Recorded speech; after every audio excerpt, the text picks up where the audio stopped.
সম্প্রতি নতুন মামলায় ১৭ বছরের কারাদণ্ডের রায়ের প্রতিবাদে পাকিস্তানের সাবেক প্রধানমন্ত্রী ও পাকিস্তান তেহরিকে ইনসাফের প্রতিষ্ঠাতা ইমরান খান দেশজুড়ে সরকার বিরোধী আন্দোলনের ডাক দেন। অধিকার প্রতিষ্ঠায় পুরো জাতিকে এক হয়ে আন্দোলন করার আহ্বান জানান তিনি। এমন পরিস্থিতিতে পিটিআইয়ের সঙ্গে আলোচনার প্রস্তাব দিয়েছেন পাকিস্তানের প্রধানমন্ত্রী শাহবাজ শরীফ। মন্ত্রিসভার বৈঠকে শাহবাজ জানান, দেশের অগ্রগতি ও স্থিতিশীলতার জন্য সব রাজনৈতিক শক্তির মধ্যে ঐক্য জরুরি। সংবাদ মাধ্যমে পিটিআইয়ের আলোচনায় আগ্রহের খবরের পরই এই আহ্বান পুনর্ব্যক্ত করেন তিনি। তবে ব্ল্যাকমেইল বা অবৈধ দাবির ভিত্তিতে কোনো আলোচনা হবে না বলেও স্পষ্ট জানিয়ে দিয়েছেন তিনি। PTI chairman barrister Gohar Ali Khan আলোচনার পথ পুরোপুরি বন্ধ না রাখার পক্ষে মত দেন। তবে দলটির ভেতরেই এ নিয়ে বিভক্তি স্পষ্ট।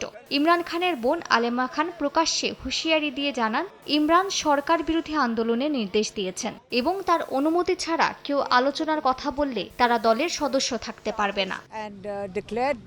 এর মধ্যেই আগামী ৮ ফেব্রুয়ারি পর্যন্ত আদিয়ালা কারাগারে ইমরান খানের সঙ্গে সাক্ষাৎ নিষিদ্ধ ঘোষণা করেছে দেশটির সরকার। এ কারণেই আদিয়ালা জেলের দিকে যাওয়ার সময় ইমরান খানের ৩ বোনকে বাধা দেওয়া হয়। এর প্রতিবাদে তারা রাওয়ালপিন্ডির ফ্যাক্টরি নাকায় অবস্থান কর্মসূচি পালন করেন। আদালত নির্ধারিত সাক্ষাতের দিন মঙ্গলবার সন্ধ্যা থেকে শুরু হওয়ায় এই অবস্থান কর্মসূচি ৬ ঘণ্টা পর রাত ৯:৩০ নাগাদ শেষ হয়।